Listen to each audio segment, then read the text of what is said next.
Pouvez-vous nous dire quelle est votre expertise? Bonjour, je suis le professeur Romain Coria, chef du service de gastro-entérologie et d'oncologie digestive de l'hôpital Cochin à Paris. Quelles sont les recommandations en matière de dépistage du cancer colorectal? Le cancer colorectal est un vrai problème de santé publique en France.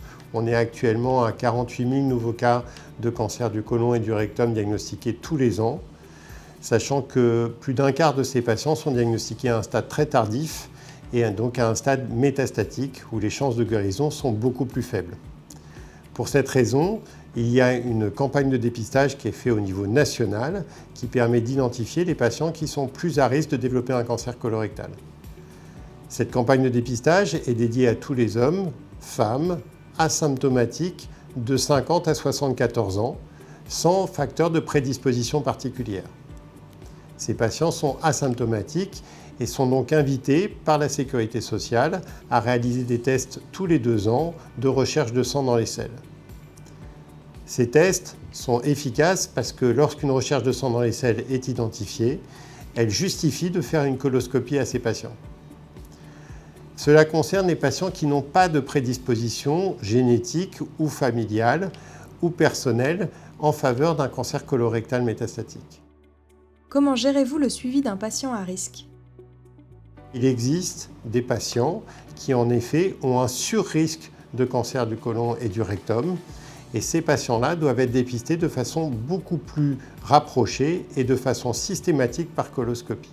Dans ces patients-là, on a notamment les personnes qui sont atteintes d'une maladie inflammatoire chronique de l'intestin, car cette irritation chronique de l'intestin augmente le risque de développer un cancer.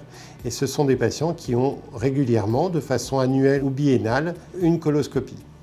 Il y a aussi les patients qui ont une prédisposition génétique, notamment dans le cadre d'un syndrome qu'on appelle le syndrome de Lynch ou HNPCC, parce que c'est un syndrome qui entraîne une anomalie génétique qui va favoriser l'apparition de plusieurs cancers, dont le cancer du côlon et du rectum.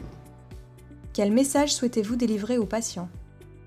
Lorsque les patients réalisent un test dans le cadre d'un dépistage généralisé par une recherche de sang dans les selles, c'est-à-dire toutes les personnes asymptomatiques sans prédisposition de 50 à 74 ans, hommes ou femmes, le test peut se révéler positif.